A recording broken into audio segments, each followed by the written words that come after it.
আসসালামু আলাইকুম প্রিয় ভিউয়ার্স, সবাইকে আমার গার্ডেন চ্যানেলের পক্ষ থেকে জানাই অনেক অনেক শুভেচ্ছা। আশা করি সবাই ভালো আছেন, আমিও ভালো আছি। পুরো এক সপ্তাহ পরে ছাদে উঠে আমি তো অবাক হয়ে গেলাম। দেখুন কত সুন্দর সুন্দর জবা ফুটে রয়েছে। আর এই যে পিচ কালারের জবাটা আমার খুবই প্রিয়। খুব যত্ন করে একটা ছোট্ট কাটিং থেকে গ্রো করেছিলাম গাছটা। আর এত সুন্দরভাবে গ্রো হয়ে গেছে টবের মধ্যেই। আমার কাছে আরও ভিন্ন ভিন্ন কালারের জবা রয়েছে। আমি কাটিং থেকে কিভাবে জবা ফুলগুলো গ্রো করি, কখন কোন খাদ্য দেই, সমস্ত কিছু আমি আপনাদের সাথে শেয়ার করে থাকি।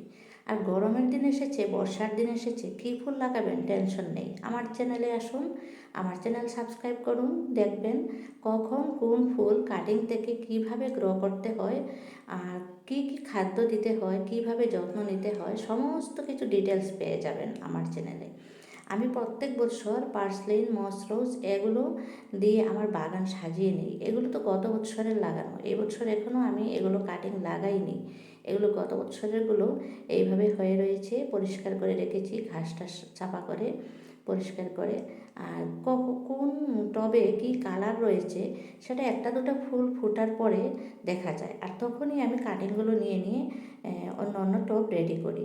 এবছর এখনও টব রেডি করি নাই, অবশ্যই অবশ্যই আপনাদের সাথে আমি শেয়ার করব।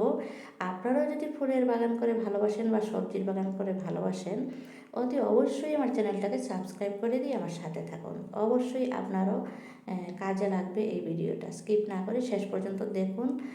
আর দেখুন আমি কিভাবে এই পাশটায় করেছি।